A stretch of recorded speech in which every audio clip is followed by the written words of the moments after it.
welcome. My name is Jean, and we are here in the office of my good friend and the eventologist of Dubai. So, There's many of us. one of the eventologists in Dubai, the best, the top caliber, Mr. Dan Bolton. Thank you so much for coming by the office. It's nice to have you here. Yeah, thank you so much for what you call this, so welcoming me. You're always welcome. So I'm a little bit nervous. It's my first interview. Don't be nervous. Okay, let's do straightforward. So, how did Dan Bolton? I've been knowing you for so long. So, how Dan Bolton started? Do you want the long version or the short version? Make it quick.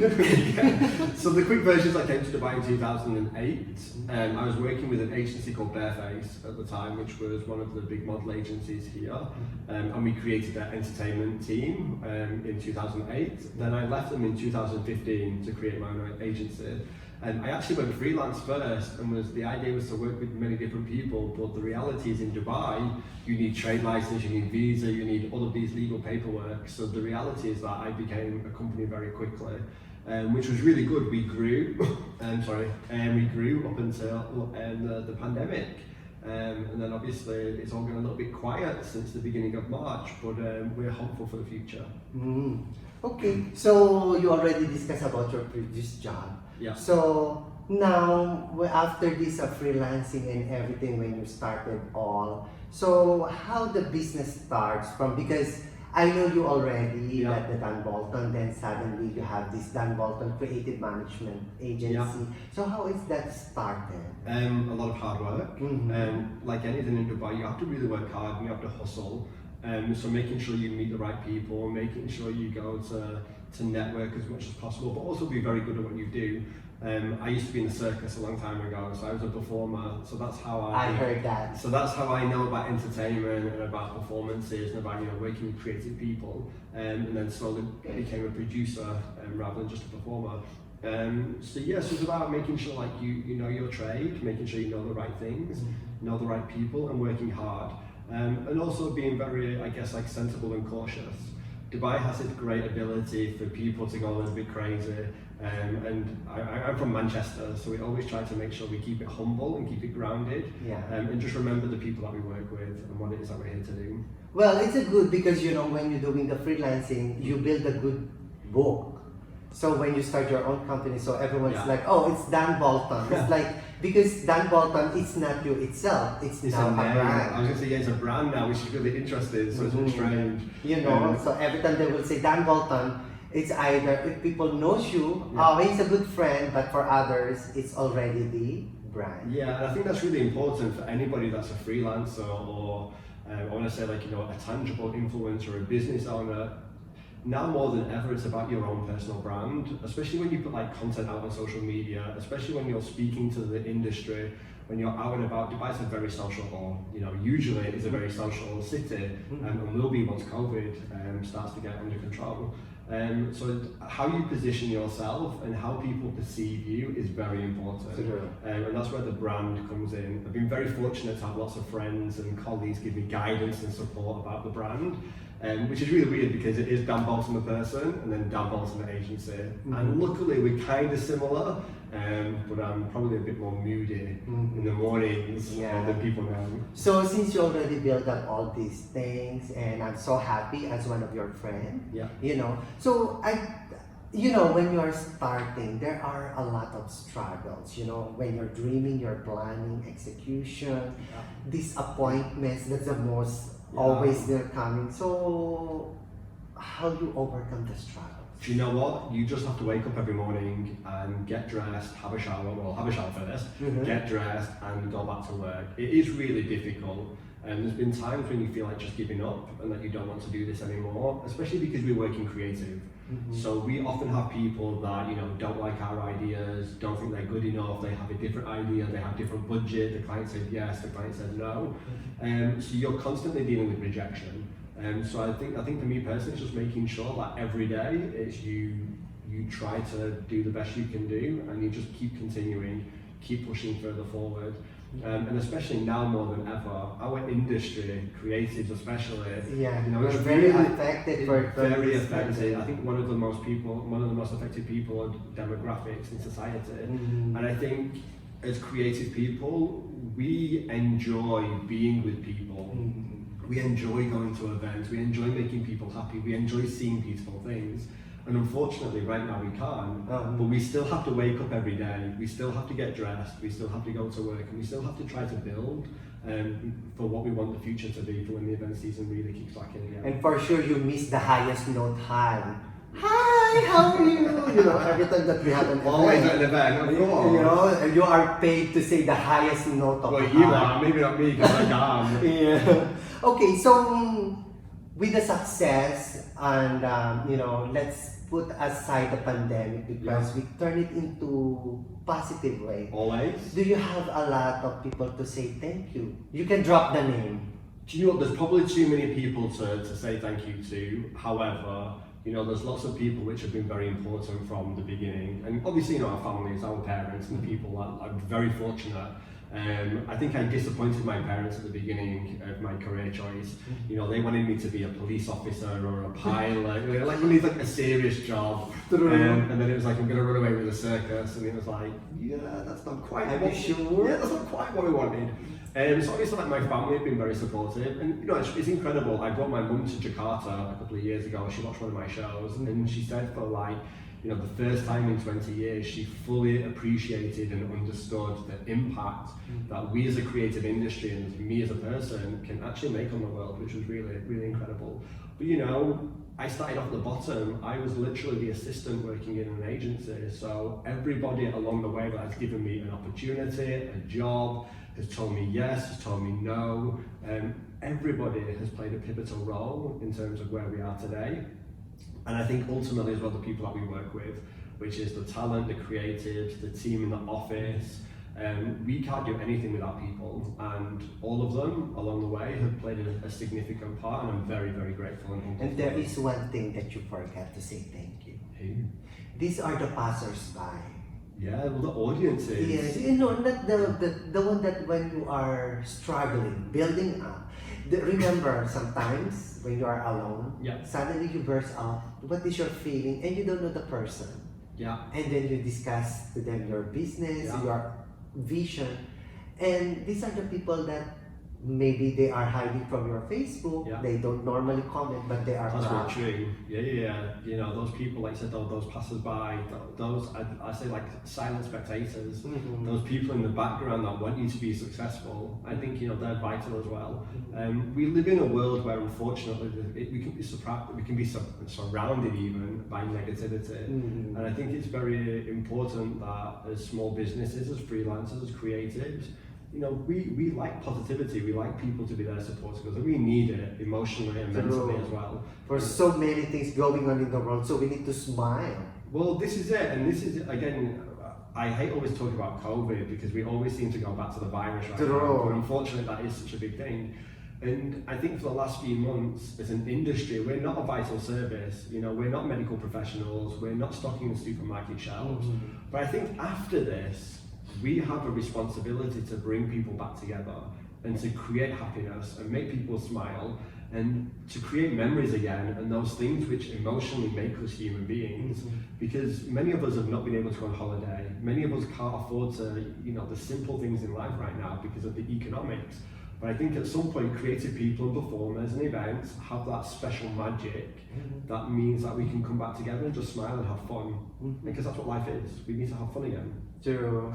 Okay, so with all of that, and me as your friend, I'm so proud of you. Thank you very much. You've been a big supporter. Of course. On social media, events. So I want you to give some advice to some, we call it littlepreneur. It means a small entrepreneur that, because some of them may be fear to start again. And you are brave enough to start with your own, stand on your own feet. So what are some advice that you can share to them? The biggest advice is just go with your dream. Ultimately, all of us are held back by fear. I think even the most successful people in the world, are quite skeptical and nervous at some point I think just go with it and just see what happens. Obviously be careful, you don't want to lose all of your money or make rash decisions, but I think all of us have the ability to fulfill our dreams as much as possible, and I don't think we should be scared to be able to do that. So go out there, meet people, network, seek advice, talk to people, speak to people within the industry that might know more than you do, or that might be experts in the business or the dream that you want to create, and get their feedback, listen to the feedback, and then make a decision whether you want to take that feedback or not, because not all feedback is positive. Some people don't want you to have no dreams. True. So so I think it's really important. They just only say, oh yeah, and then like at the back of their mind, like, okay. Yeah, of course. People have different opinions. So I think it's important that you listen to all opinions, but you don't have to act on all opinions. I think you have to do what makes you feel right. One thing I've learned in business and everything that I do is I go by my instinct a lot. I often feel that if something doesn't feel right, just don't do it. But then at the same time, if something feels good and it makes you happy and it makes you feel like you want to do this and it makes you feel energized, then try it, make it happen. Yeah. It might work, it might not. What have you got to lose as long as you're careful? Because I got this phrase from one of the films, Simone. Okay. Never stop believing. True story. If we ever stop believing, then what's the point in life? True. That's kind of where I'm at right now. And especially with what's going on in the world and the situation we're all in, is we have to keep dreaming and believing. Because we always want to improve, we always want to do something different. I want to get on a plane again, I want to travel the world again, I want to go to an event with 80,000 people.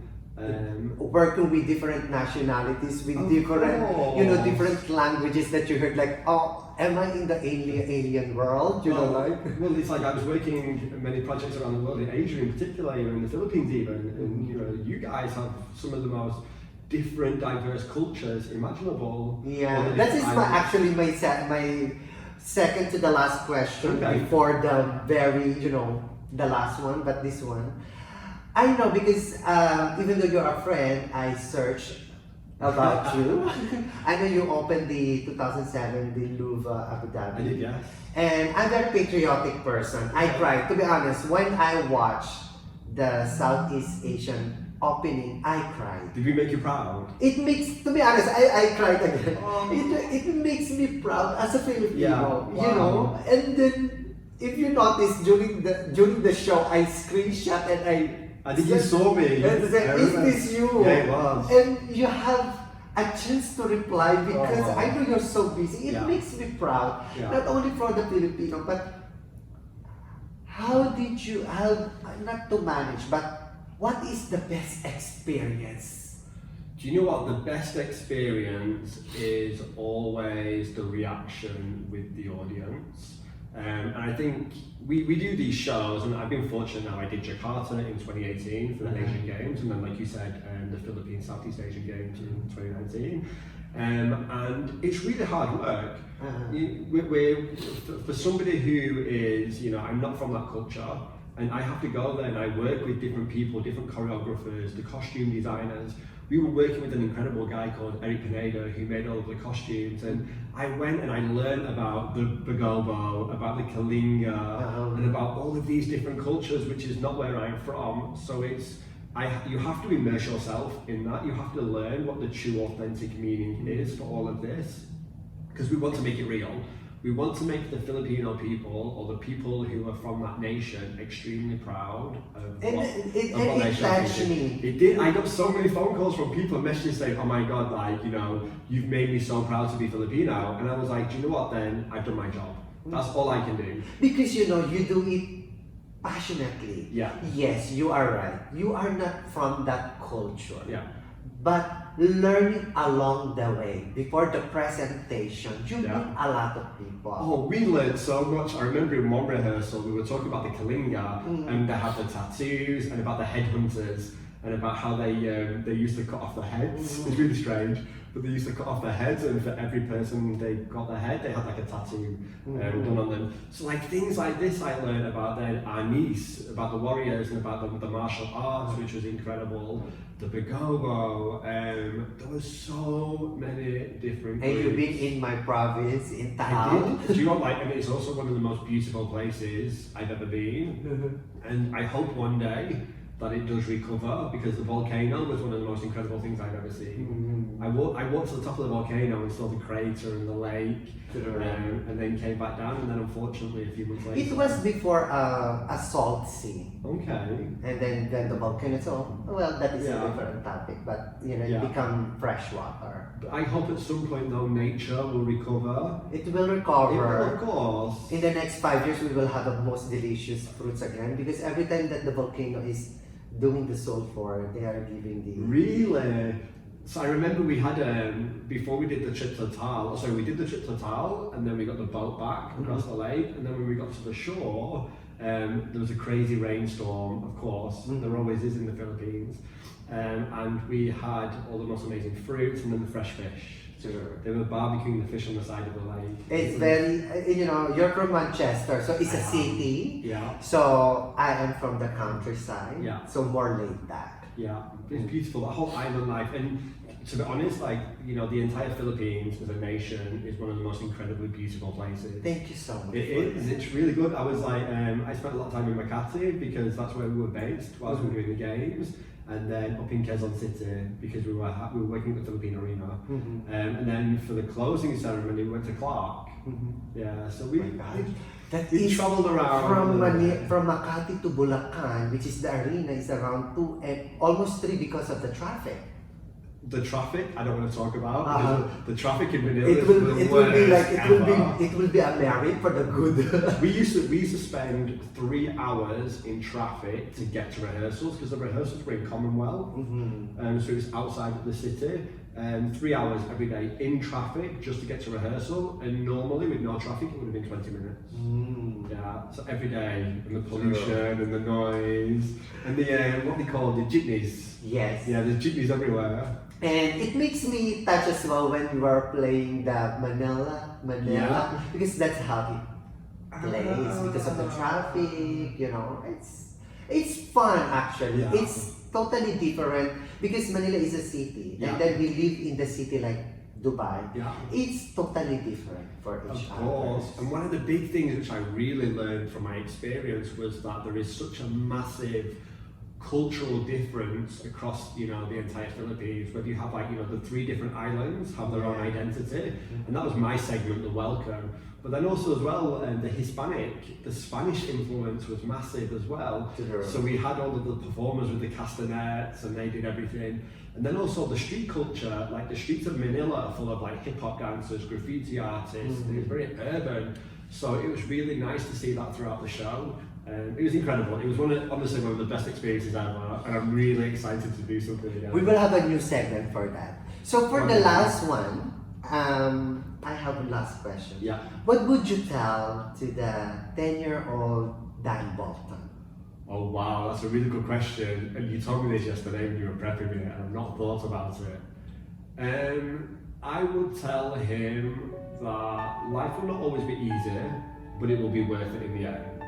And I think all of us, we all go through, whether it's emotional, financial, hardship and struggles. But ultimately, that if I was me now to a 10-year-old, I would say you will have a good life. You will have the most amazing experiences, you will meet the most amazing people, you will go and see the most amazing things in the world, and you will ultimately have a good life. Thank you so much, Dan. You are very welcome, thank you. Thank you for coming to the office. I will not shake hands you, but that's not something just do it like that. Okay, thank you so much. You're welcome, thank you for coming. And that is Dan Bolton, a good friend of mine, and he always believed that, never stop believing, you know, as he has a lot of advice, and you heard what he said from the 10-year-old Dan Bolton. And I hope to see you again for the next episode, and if you want to know more from Dan Bolton Creative Management Agency, just see the description below, and his website will be there. And don't forget to hit the subscribe and click the notification bell. Thank you. Have a lovely day.